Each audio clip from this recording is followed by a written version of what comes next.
Welcome to the 14th episode in Speaking of Poetry. I am Rennie McQuilkin, publisher of Antrim House Books, whose authors are featured in this series. I am truly delighted to be joined today by Chivas Sandage, whose book Hidden Drive has just been published by Antrim House. David Wojan says about this book, Chivas Sandage's poetry has a lyric precision and terse musicality that any poet would envy. A grace with cadence and image that makes it all look easy. That capacity is all the more remarkable when we consider that the poems are often formed from the most difficult of reckonings, from a troubled family history, from the challenges of motherhood, and from the bewildering intricacies of Eros. The written word is for her not an echo, but a force, bitter ink, pungent as blood. Suzanne Paola adds that the wisdom of Chivas Sandage's poems, their true knowledge of the heart, gives us not just beauty, but our own lives back transfigured. Chivas was born in Little Rock, Arkansas, and grew up in Houston, Texas. She earned a BA from Bennington College and an MFA from Vermont College of Fine Arts.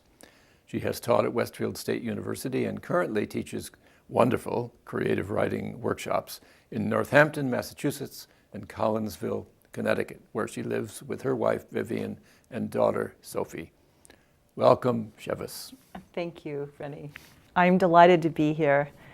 And I'd like to begin by reading a poem that is inspired by a series of interviews that I conducted with my father when I was a teenager. And this is called Interview with a Combat Photographer 1. Vietnam for the too young daughter was 2 parts practical joke and a jigger of censored death. What he'd never tell kept ice clinking, made him tear pictures off the wall he tried to climb in his sleep or hide in the hall closet, weeping. In the tapes, you hear the ice in Dad's sweating glass as he lifts it to his lips.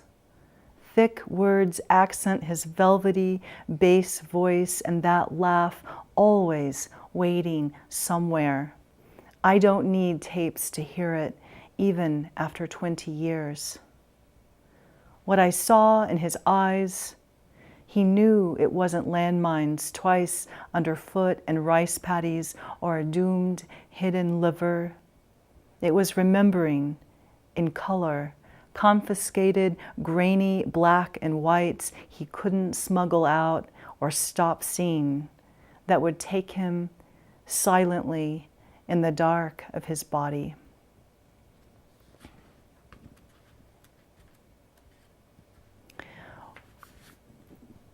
When I was a kid growing up, my grandparents would take me out into the country up north of Little Rock and show me a house that was an old family house, and the sumac had grown up and weeds, and it wasn't really trespassable, but I insisted on going in. They were horrified, but through the years, I would then drive them. And then it got to the point where my grandmother couldn't go at all, so I would return home and report back to her about the old house that I had gone inside. And so this was inspired by that. It's called Undiscovered. Thick walls of red sumac thrive, hiding the well your hands once worked.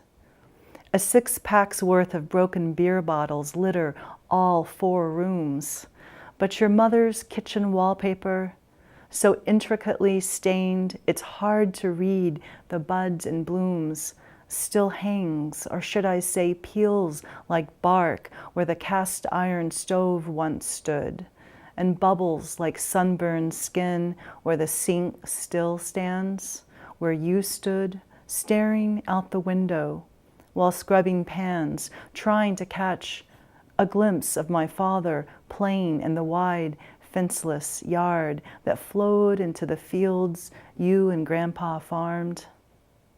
That land, all your daddy had to his name still sleeps, undiscovered by a new century, empty as ever, vibrating with cicadas. Give me your palm. Here's the wallpaper you knew, now dried leaves between my fingers. Recent fires have blackened the fireplace.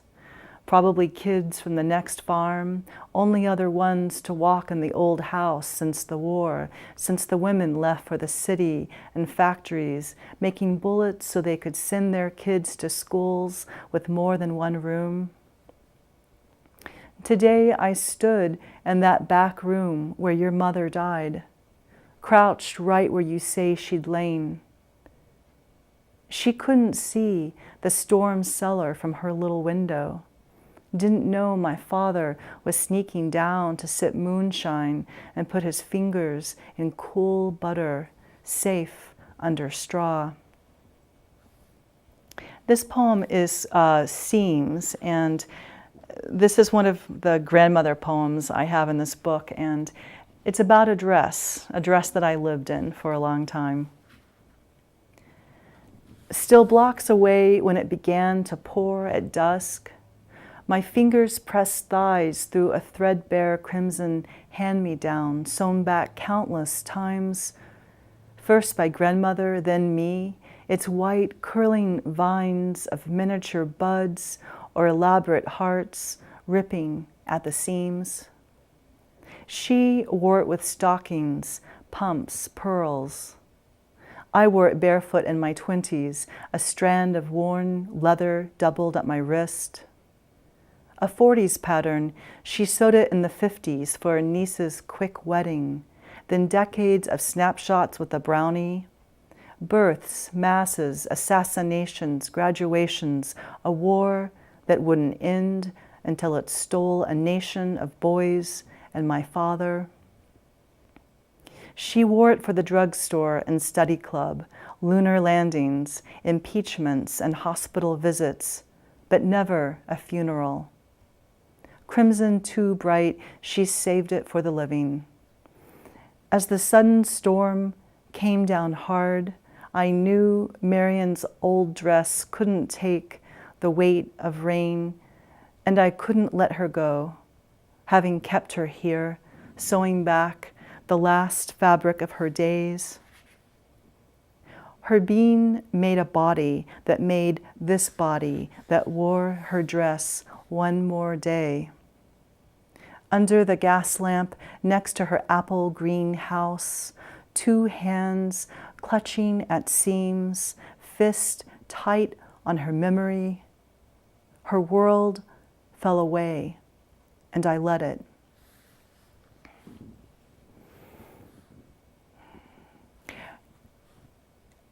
This is an interview with a combat photographer, too.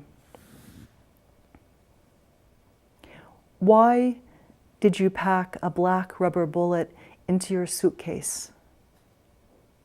How did you get it? A Belfast street, walking quickly, running from the jail?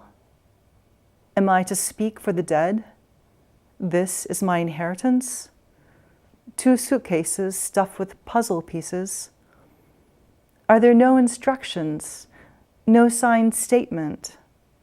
Only clues, scraps of paper and fading photos? Tell the story of this heavy bullet in my hand. Did it hit a man? A boy? Tell me about the drug that is war. Here, I will angle the fan in your direction. Bring more ice for your drink. Let me help with that tricky latch.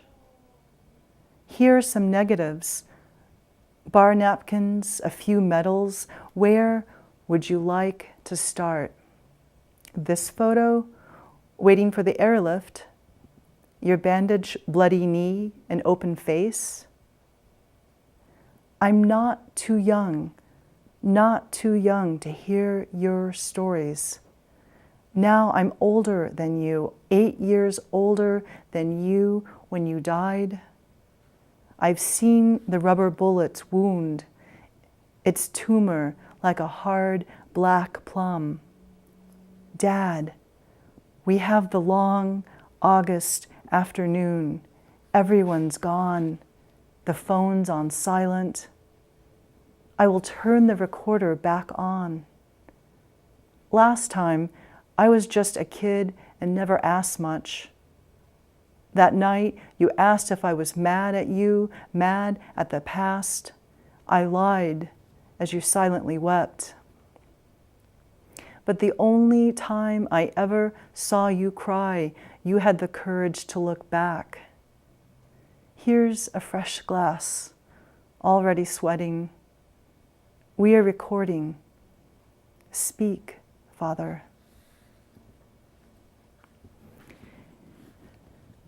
And this is the last poem from this section, the first section of the book, which is titled Degrees of Home.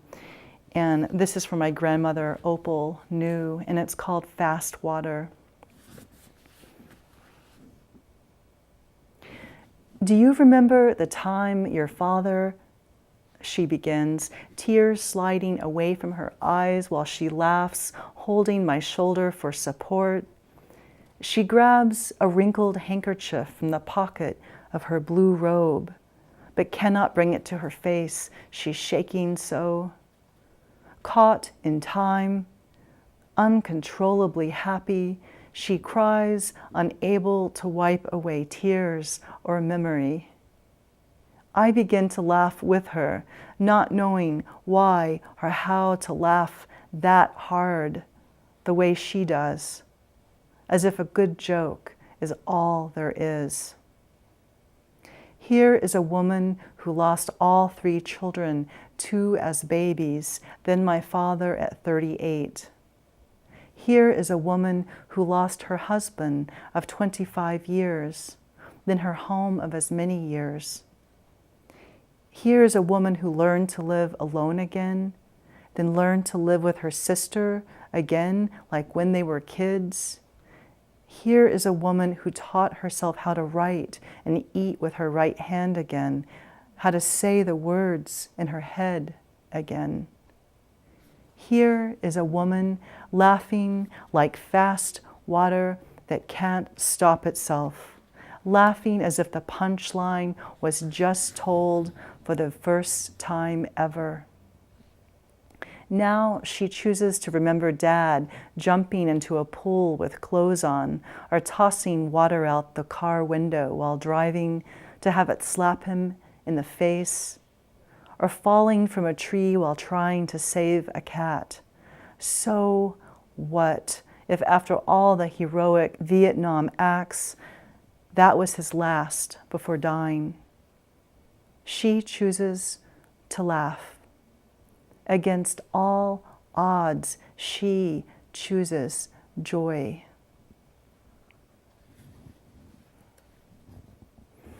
The second section of my book is titled The Deal You Made. And the first poem I'm going to read from this section is Twig. I have a 16-year-old now, so this dates way back to the beginning. Eyes swollen from too little sleep, I move quickly toward your cry in the night because you know only this instant, because in your universe, eternity passes in less than 5 minutes. My hand cups the back of your head, a velvet bowl whose newborn musk is the secret oil I have no power over as I bend myself toward it again. Your sobs fall away as you drink at my breast, like a brief dream forgotten, and your small hand slips along my arm, barely touching, dancing in circles. Eyes closed, you poke a finger into my mouth, offering me drink, and I pretend to draw some milk from that tiny twig as you smile back, eyes still closed, getting the joke. Sleep arrives, and your bird-like frame of bone breathes almost invisibly, yet I no longer check for the mist of your breath with one finger. After hours, timeless hours, holding you within, and now with the shell of my body, I finally trust breath to keep breathing you into your life. A last poem I'm going to read from this section is the title poem, The Deal You Made. She is made of longing, milk, and decisions, all that's lost, all that's planned. She is the deal you made with this life. She is the magic that split you in two and made you one. Future and past collided in a single cell, generations sliding down chains of DNA to reincarnate in her singular high jaw and wide dark eyes. You became the memory of a woman you can't understand now. What did you do with all that time? 7 years later, you keep keeping your word and give what you once needed. You get her to school on time. Her clothes fit, teeth clean, stomach full. You pick her up on time. Learn by answering her questions, asking questions, admitting there's no answer, or more than one, or many. Try to explain. Learn. Asking is the answer. Nights you read, side by side in her narrow bed, with bills due, the sink full of dishes, and a new aching call from your bones. You hold each book open with both hands, slowly turning pages and pressing delicious syllables into the air as if nothing else matters.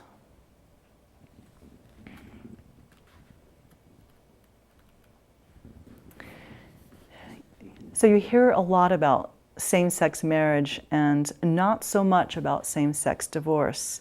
In the center of my book, there's a breakup album, and this poem is from the section titled Riddled, and the poem is Crosshatch. And I might add, it's inspired by a painting by my friend Nancy Rose.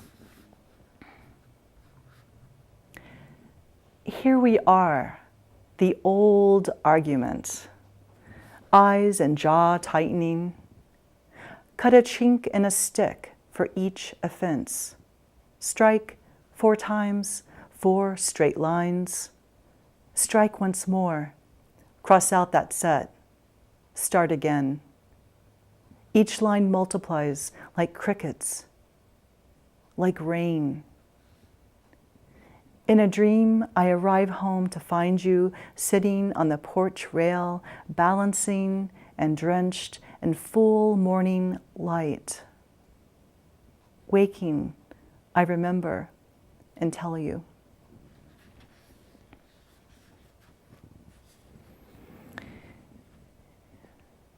The writing of light.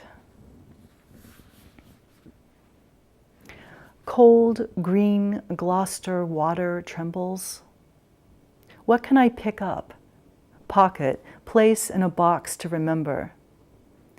On this rocky shore, I once took a photo of you crouched down over a knee, your fingers clenched around a camera, as if that magic could hold back the swelling of one moment into another. Dark, wild, the sea rolls and slides over itself. Cascading layers whisper, roar, and crash. Music that has never ended. Confident in the writing of light upon emulsion, as if that day could lie flat between our fingers in black and white. We left the sea behind us, pockets empty, the marriage not lengthening, but dilating. surge pressing against surface, gathering force within shape, a rising billow, caught and framed. Gulls call, now, now. This poem is from near the end of my book, a section called Last Days on Oasis Drive. And this is Gold Thread. Loosed from the hem of her shirt, or was it a strand of her hair? You bent to the floor, wanting to separate its light from the wood's grain. Finger to thumb, remember how slowly you grasped it, as if threading a needle in a dark room. Delicate enterprise. Like gold thread root, filament so fine, bright, and difficult to find. Sewn into forest shadow, it won't grow where humans go. Bent to the ground, you wanted that last strand of evidence, a night sky's sudden streak of dying light. Never forget you studied it like an answer, or the last ingredient for a spell to bring her back from the childhood still living her. Taboo and the thief, abuse in small rooms, and decades of viral silence. Her father's voodoo, poisoning the doll and cursing the woman and the wedding ring. No magic brought her back, and what could have been undid you. Remember how you placed that last thread in the small theater of a black box, laid it down like a sliver of glass, a shooting star in dark sky as the hum of a universe deepens. Her name no longer a hymn, but the memory of a dangerous 8-year dream you let dream you. I'll read Half Believing, which is about not wanting to be stunned by the beauty of litter.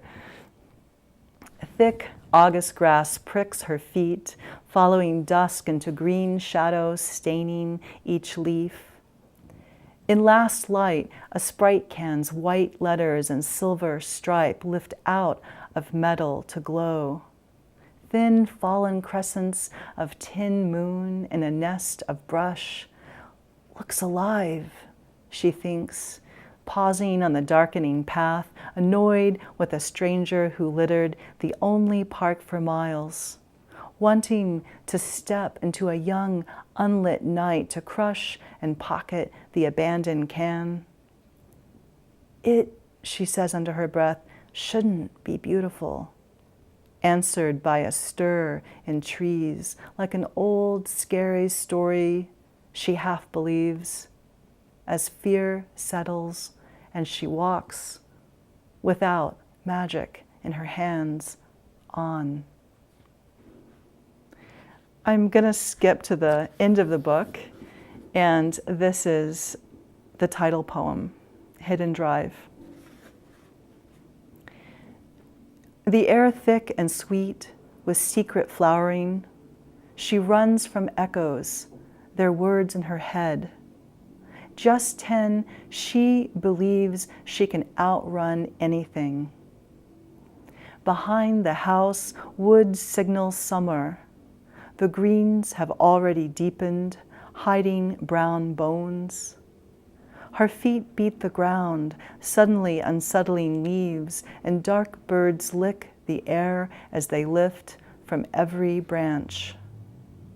Slowed to a stop, she sees at her feet a single wing like lit night, rain-slick street, or sheen of coal, obsidian, mama's silky Spanish fan, shining pupil, moonlight sharp against the sea. Her wing-filled hand holds a message she needs but knows to hide. Dark totem pressed heart-side between her ribs and arm, With a sharp inhale, she walks toward the call of her name.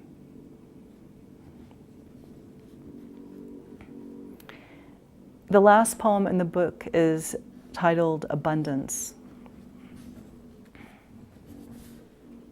When that first winter without you lost its hold and the spell of loss I spent a life fearing could not be broken, the old abandoned farm drank a season of melting, evaporating northern storms until the sun-bleached bone of a cow's skull stared out of a meadow's thick mud. What then dared once again push from beneath the dirt, pressing buds upward from sighing roots? I want to know what the earth knows, how to greet death by taking it into my body like a slow but necessary meal. I want to learn from vines that embroider old bone with flesh of leaves, fat hearts and spades circling against and through skull. I will place my blooms where eyes once wore and press bright shoots in every direction I turn. Imagine loss, a space abundance surrounds, and death, a good feast the earth wants and leaves no evidence of except a rampant, unstoppable green. Thank you, Rennie.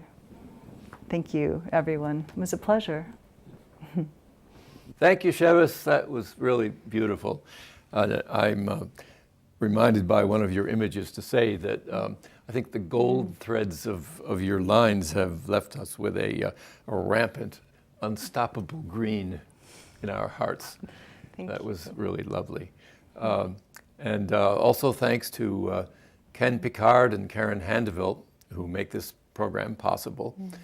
If you would like to learn more about Chivas Sandage and read samples of her work, please visit the Antrim House website, antrimhousebooks.com. And you may be interested in other Antrim House poets whose lives and works are described on the website. So for now, goodbye until we meet again next month for the next installment of Speaking of Poetry.